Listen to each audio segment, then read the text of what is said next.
शुरुआत करते हैं भारत में खजूर की खेती के इतिहास से। भारत में कुछ इलाकों में बरसों से खजूर की खेती की जा रही है। आज़ादी के पूर्व खजूर भारतीय इकोनॉमी का बहुत अहम हिस्सा हुआ करता था। भारत दुनिया में खजूर उत्पन्न करने के मामले में दुनिया के अव्वल देशों में से एक हुआ करता था। लेकिन बाद में जब 1947 में जब भारत को आज़ादी मिली और भारत के पार्टीशन हुए, तब सारा खजूर ग्रोविंग एरिया पाकिस्तान में चला गया। उसी के साथ भारत ने खजूर उत्पन्न करने का तकनीकी ज्ञान, बायोडाइवर्सिटी, ट्रेडिशनल नॉलेज वह सब खो दिया। 1947 से 2010 तक भारत के पास उच्च गुणवत्ता के पौधे नहीं होने के कारण खजूर खेती का प्रसार नहीं हो पाया। खजूर का नैसर्गिक प्रसार दो तरीकों से होता है। एक सीड प्रोपेगेशन यानी कि बीज के द्वारा नया पौधा बनना, और दूसरा ऑफशूट प्रोपेगेशन यानी कि सकर्स के द्वारा प्रसार। दोनों पद्धतियों में कुछ खामियां हैं। अगर सीड प्रोपेगेशन की हम बात करें तो खजूर एक डायोसियस प्लांट है जिसमें नर पौधा और मादा पौधा अलग होता है। सीड से तैयार किए गए पौधे की नर और मादा निकलने की संभावना 50-50% होती है, जिसमें से केवल मादा पेड़ फल धारण करता है। कोई भी पौधा नर है या मादा, वह हमें पहला पुष्प आने के बाद ही पता चलता है, और बीज से तैयार किए गए पौधे के मामले में वह 7 साल के बाद पता चलता है। यानी कि जो पौधा हमने लगाया हुआ है वह हमें फल देगा कि नहीं देगा, वह हमें 7 साल के बाद पता चलेगा। और दूसरी बात, खजूर के बीज में ट्रू टू टाइटनेस का गुणधर्म नहीं होता, यानी कि जो पौधा बीज से तैयार होगा वह अपने मातृवृक्ष यानी कि मदर प्लांट की गुणवत्ता और लक्षणों से समानता नहीं रखेगा। वैज्ञानिक परिभाषा में उसको जेनेटिक म्यूटेशन कहते हैं। उसी के कारण पौधे से मिलने वाले फल कैसी गुणवत्ता के होंगे उसकी कोई गारंटी नहीं। यह दो कारणों के चलते हुए सीड प्रोपेगेशन कमर्शियल कल्टीवेशन के लिए बिल्कुल एडवाइजेबल नहीं है। नैसर्गिक प्रसार का दूसरा तरीका है ऑफशूट प्रोपेगेशन। खजूर का पौधा अपने जीवन काल के दरमियान कुछ सकर्स यानी कि पिल्लू पौधा देता है, जिसको मातृवृक्ष से अलग करके बोया जा सकता है।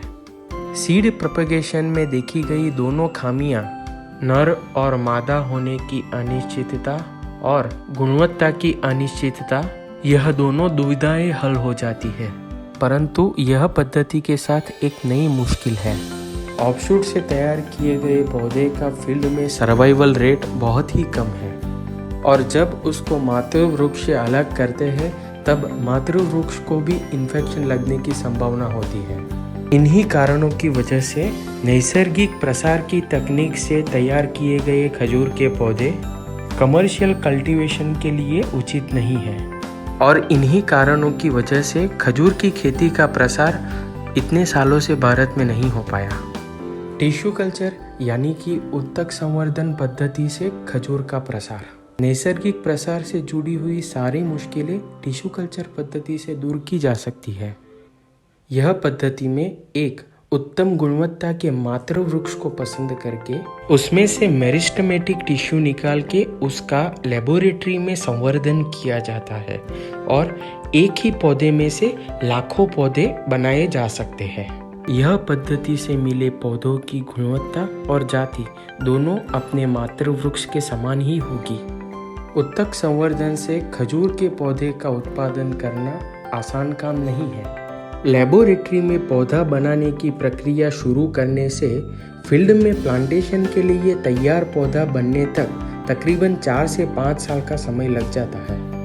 अगर दुनिया की बात करें तो केवल 4 या 5 लेबोरेटरी है जिसके पास यह उत्तक संवर्धन पद्धति से खजूर के पौधे का निर्माण करने की तकनीक है।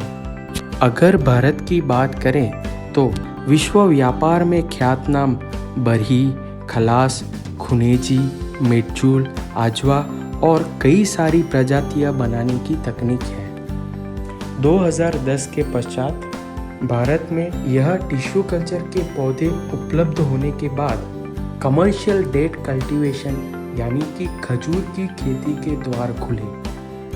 अभी हम महाराष्ट्र में खजूर खेती के बारे में प्रश्नोत्तरी के रूप में जानकारी लेंगे। खजूर की खेती के लिए महाराष्ट्र का हवामान योग्य है क्या? जी बिल्कुल। अगर पश्चिम महाराष्ट्र के कुछ प्रदेश जहां पर जून, जुलाई और अगस्त में भरपूर बारिश होती है उनको बाद करें तो पूरे महाराष्ट्र में खजूर की खेती संभव है। खास करके मराठवाड़ा, विदर्भ और उत्तर महाराष्ट्र के कुछ प्रदेश जहाँ पे तापमान 50 डिग्री सेल्सियस तक छू लेता है वहाँ पे खजूर एक उत्तम विकल्प साबित हो सकता है। खजूर के लिए एक कहावत है, head in fire feet in water, अर्थात खजूर को अगर ठीक समय पे पानी दिया जाए और उसको भरपूर सूर्य प्रकाश मिलती रहे तब उत्तम प्रकार से उत्पन्न लिया जा सकता है। ऐसा देखा गया है कि राजस्थान के थार रण प्रदेश में जहाँ पे तापमान सर्दियों में 5 डिग्री सेल्सियस से लेकर गर्मियों में 55 डिग्री सेल्सियस तक होता है, ऐसी विषम परिस्थिति में भी खजूर अच्छा प्रदर्शन कर रहा है।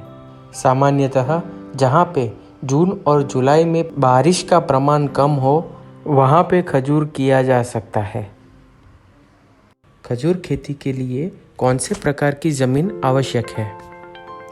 सामान्यतः खजूर को हल्की रेत वाली ज़मीन सबसे योग्य है, किंतु ऐसा देखा गया है कि खजूर हल्की रेताल से लेकर भारी एवं कॉटन ब्लैक सॉइल में भी आसानी से किया जा सकता है। खजूर की खेती करने के लिए खेत की पसंदगी करते समय यह 2 चीज़ अवश्य याद रखें। 1. पानी का ड्रेनेज अच्छा होना चाहिए।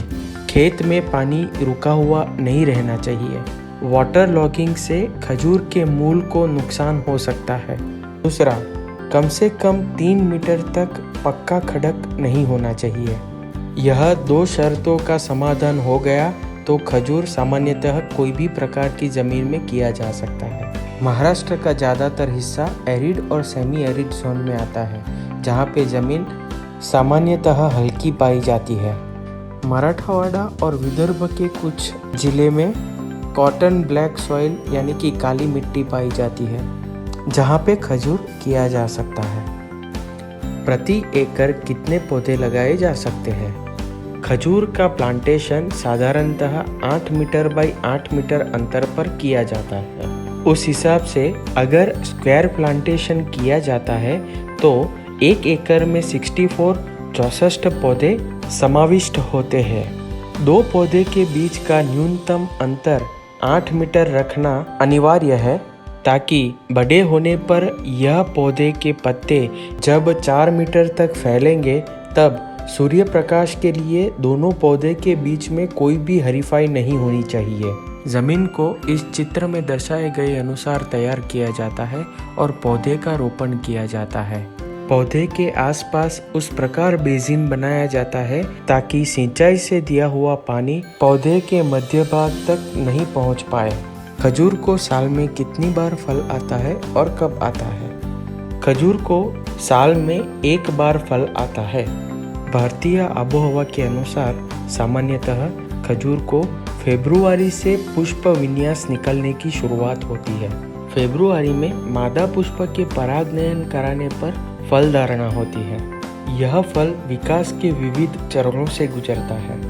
यह चित्र में दर्शाए गए अनुसार खजूर के विकास की 5 अवस्थाएं हैं: हबक, किमरी, खलाल, रुतब और तमर। इसमें से हबक और किमरी कच्चे फल हैं जो खाए नहीं जाते हैं। जून के उत्तरार्ध और जुलाई के पूर्वार्ध तक खजूर सामान्यतः खलाल अवस्था में पहुंच जाता है। खजूर की कुछ प्रजातियां जैसे कि बरही और खुनेजी यह खलाल अवस्था में खाने योग्य रहती है। बरही और खुनेजी के खलाल फल अत्यंत मीठे और खाने योग्य रहते हैं और बाजार में प्रीमियम ताज़ी खारे करके विकले जाते हैं। बरही और खुनेजी को खलाल अवस्था में हार्वेस्ट किया जा सकता है। अगर हम खलाल अवस्था में हार्वेस्टिंग नहीं करते हैं तो खजूर आगे की अवस्था यानी कि रुतब और तमर में पहुंचता है, जो खजूर की पूर्ण परिपक्व या पूर्ण पकी हुई अवस्था भी बोली जाती है, जो बाजार में पिंड खजूर के नाम से जानी जाती है। खजूर की ज़्यादातर प्रजातियाँ जैसे कि मेडजूल, आजवा वगैरह सिर्फ और सिर्फ पिंड अवस्था में ही खाई जाती है। उनके खलाल फल खाने योग्य नहीं रहते हैं। उसमें टेनिन का कंटेंट ज़्यादा रहता है जो गले में बैठता है और मिठास भी डेवलप हुई नहीं रहती है, जो उनके खलाल फल को खाने अयोग्य बनाती है। भारतीय आबोहवा के अनुसार तमर अवस्था पाते अगस्त तक का समय लग जाता है और अगस्त में भारत के ज़्यादातर हिस्सों में बारिश का मौसम रहता है और रुतब और तमर अवस्था के दरमियान बारिश होती है तो फल खराब होने की संभावना रहती है। इसी की वजह से मेडजूल और आजवा जैसी प्रजातियां भारत के अति सूखे इलाकों में या फिर भारत में जहां पे जून, जुलाई और अगस्त दरमियान न्यूनतम बारिश आती हो, ऐसे इलाकों में ही किया जाता है। महाराष्ट्र में ताज़े अवस्था में हार्वेस्ट किया जाने योग्य बरही और खुनेजी यह वैरायटी लगाने की सिफारिश की जाती है। प्लांटेशन के कितने साल के बाद फल आना चालू होता है और एक साल में कितना फल आता है। अगर पौधे की ठीक तरह से देखभाल रखते हैं और आबोहवा अनुकूल आती है, तब खजूर का पौधा सामान्यतः चौथे साल से उत्पन्न देना चालू करता है। चौथे साल में यह उत्पादन 20 से 30 किलो प्रति वृक्ष रहता है और यह उत्पादन उसके आने वाले अगले सालों में क्रमशः बढ़ता रहता है।